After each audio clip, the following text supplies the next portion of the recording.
guys, welcome back to the By No Boy Variety channel. Today's video we're going to be doing is we're going to be showing off a remastered weapon here to break up our coin and currency videos here.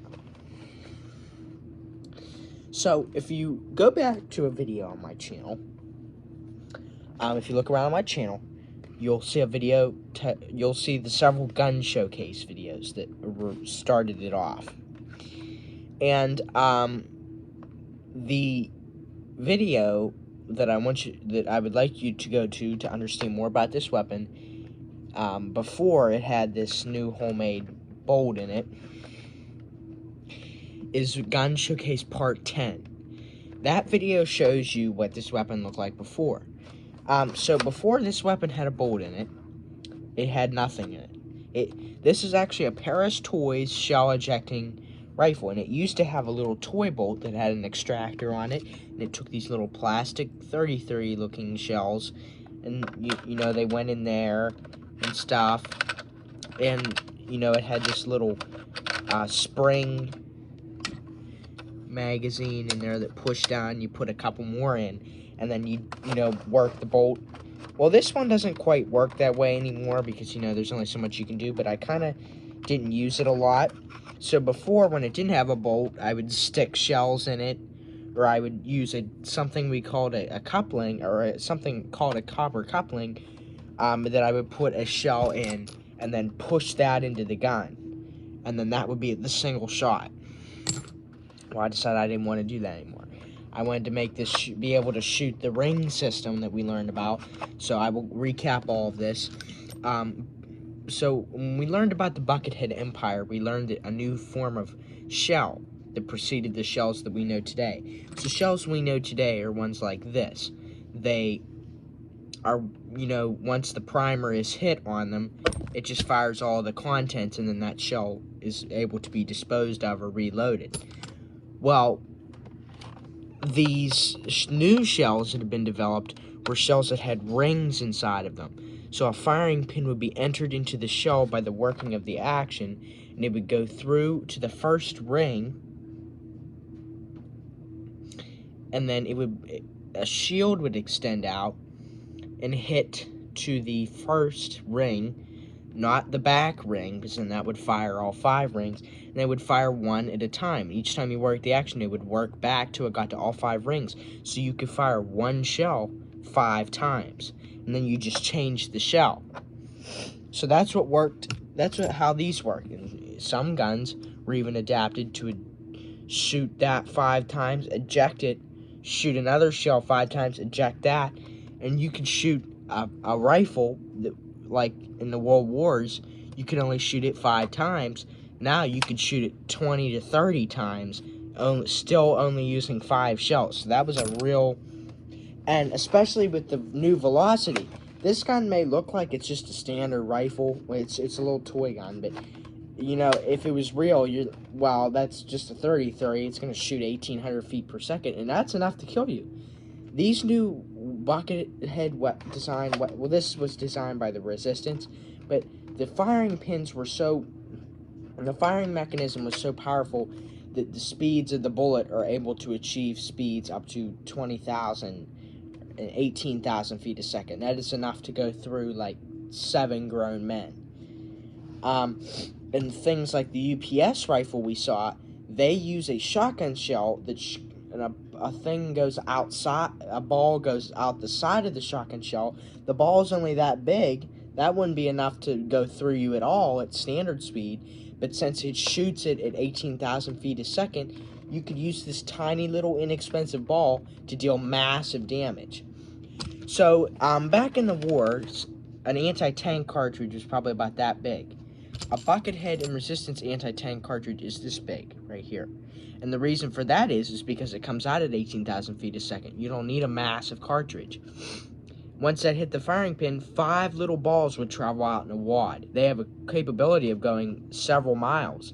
And when they hit the tank, those balls are going to hit one after another at 18,000 feet a second. That is more than enough to pierce the armor of a tank, or pierce the armor of a flamethrower tanker, or pierce the armor of body armor. Plenty enough for that. Because as you can see, when we saw the Buckethead flamethrower, and resistant story, he had armor on. His tank was inside a backpack that was armored, bulletproof backpack. So you're not going to be able to, shoot that with a regular gun. So anti-tank or an anti-armor, such as this, you think, man, this thing's an anti-tank gun? There's no way, because the very first anti-tank rifle was the German Tankgewehr T1918, and it was single shot. It weighed 38 pounds, and the recoil was nasty. So with this can achieve twice that damage in this little weight, and the bullet is inexpensive in this little size. So it was way new engineering. So basically, this is of the Model 02 Goliath gun, and that video is the Model 02 Goliath. Now, we have the Model 03 Goliath. The Model 02s are obsolete. Model 03 Goliath features a bolt-action design. It can fire a singular anti-tank cartridge, such as this here. It must be put into here, like that.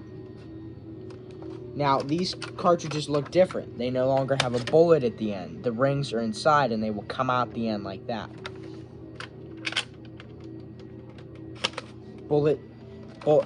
There's 2 firing pins inside this gun. We won't need the second one. That's for if you want to have another shell. I'll show that off in a minute here. But for the first time here, we only need this. Don't mind that obnoxious noise up there. It's just the vacuum.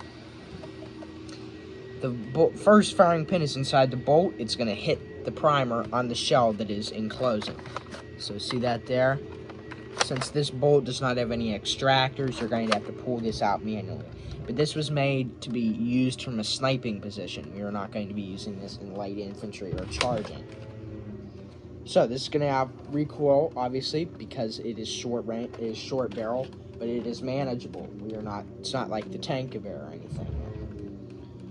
Alright, it doesn't have any sights either, because it's for closer, but not too close of ranges. It's homemade resistance weapon for an army that does not have a lot of budget. We're not going to be shooting any clones today, just shooting this gun just to see it fire. Okay, firing.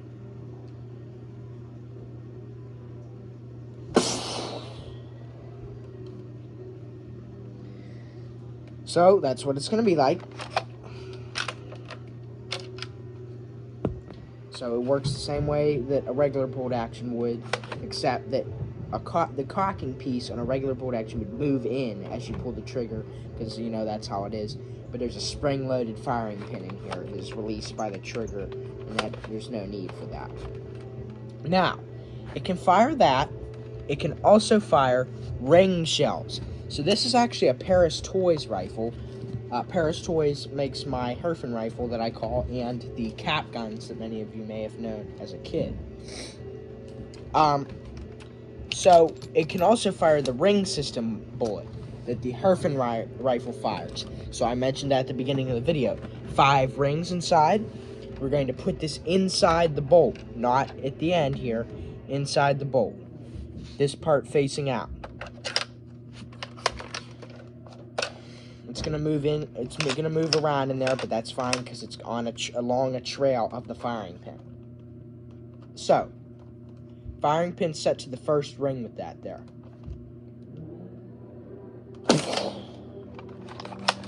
We'll work the bolt, move down to the second firing pin, down to the third firing pin, down to the fourth, and finally the 5th.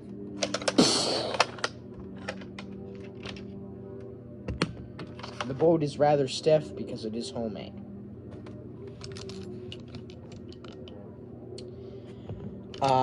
These guns were made to be hastily assembled. All you had to do is remove this screw and you could pull the bolt out to clean it or do whatever with it. So that's why it was well liked, and it was very powerful as well. Another thing it can fire is 9mm para and 45 ACP shells. So, these shells have to be inserted on that magazine that I talked about. It can only fire one, or it can fire multiple, I don't know. It has to be up around that area there. If it's back any further, the bolt will just, when you pull it back to eject it, it's just going to pull it back with the bolt, and then it's going to be inside there, and you have to pull it out. You want it up in there at least. And then, while you're firing that, you can put an anti-tank cartridge or something else in there as well. So, there will be a firing pin that will hit that, and a firing pin inside the bolt that will hit that shell. You will not have to work the bolt unless you fire both shots to reload. So, I'm going to fire the anti-tank cartridge first. So, you will have to change the firing pin, but you'll see all that.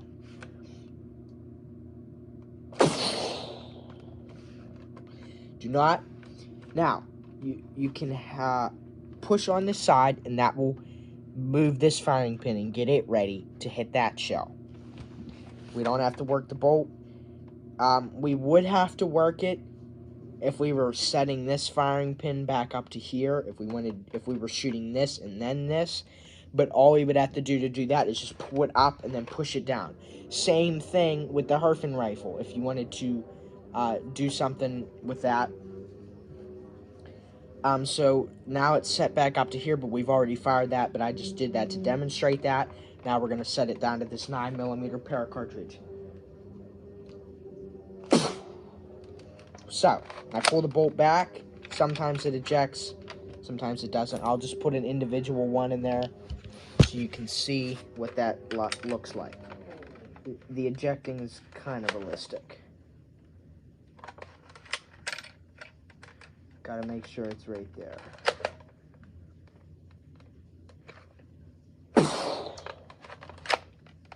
Like that. We'll fire 45 ACP shells as well.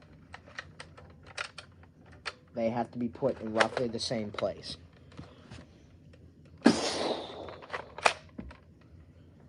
And put another 9mm in just for the fun of it. So it is a fun gun to play around with, but it will be used in the war as well in our videos. And it's homemade, so if you want to make one yourself.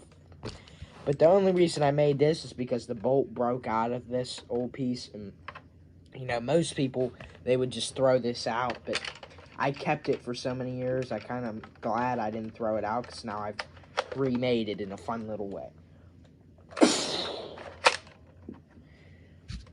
And it can fire these shells as well.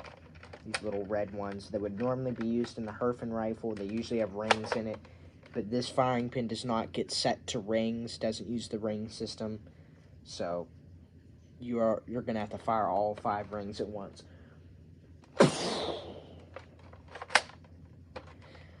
So, last thing for the video, I will tell you how I made it. So what I did is I took a long piece of conduit pipe, I cut that, then I took a little cap just to cover that up. You don't need to keep that on there. Just a tiny bit of a pain to get back on, but all you got to do is just slide that on. And then what I did is I took a long bolt here. I had a little bit of partner help here, just getting familiar with some of the tools we were using. We did need a lot of tools to do it, because, you know, we were using drills. So this was a 1/4 size drill bit that we needed for this. We wanted to make this the exact same size as a screw, so we could just put it in there. So what we did is we stuck it there like that, and that would be the bolt handle. Then we put a little nut inside. We thread that in. It was hard, but we did it. We thread that on the bottom so you can't pull this out. We wrapped it in electrical tape just for the fun of it. And there's a cap on the end. And then this screw we put in, this was probably about like a 1/2 size drill bit, but you didn't want to make this the same size, otherwise it would just fall in there. It wouldn't wind in and be sturdy. So we used I used a 3/32 drill bit and a small driver drill. And then you drove that in the whole way, but I wound it out some more so that you could put shells using the ring system inside the bolt instead of just in there. So that's how that was made, and it was very simple because that was just that. So yeah, and I took the orange thing off the end just to make it a little bit realistic, so you can pretty much tell it's not a real gun. You know, it's a kid's toy. So we'll just do a couple little more fires here, just for the fun of it, just to see that. So we'll fully load it up here. I don't know if we can put multiple shells in. I haven't quite tried that too much. I believe it will eject both of them out, so you can't work the bolt after each singular shot. Yeah, I don't think we can do that. So I think that's about the max you can shoot there, and that's all you should be able to shoot. Okay, working that up to the top, to the anti-tank cartridge. And working this down here. Like these, like I said, these anti-tank cartridges are so small, they're inexpensive to fire a lot of them. You can fire these longer ones. I don't really go in too straight, though. I don't really like that. But those are slightly more powerful, I guess. Yeah, I don't think that, yeah, that'll fire. But it fell inside the bolt, so I guess it's going to fire.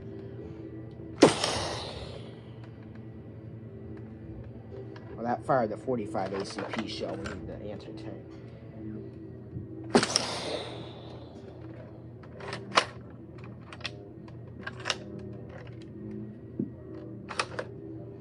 And the nice thing about the ring system shells is, well, you can fire 30-30 shells too. It'll kind of pull them out. The nice thing about the ring system shell is you can put it in here, you can put it inside the bolt, and you can put a 9mm shell in there. So, oh, that fired the 9mm shell. Or no, it didn't. It fired the first ring. But actually, no, you can't. You'll have to fire the 9mm shell first in order to, because you're going to have to work the bolt for the ring system, and that'll eject the 9mm shell when it's live. So we'll fire that first. Didn't quite eject too well. Rings. You can kind of keep the bolt straight, I guess.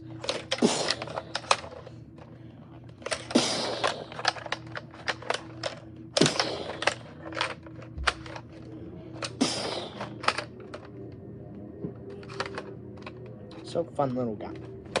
We'll see that used in the story, so just figured I'd clarify that first. Please leave a like and subscribe, so it helps out the Bank No Boy Variety channel. And stay tuned for more videos.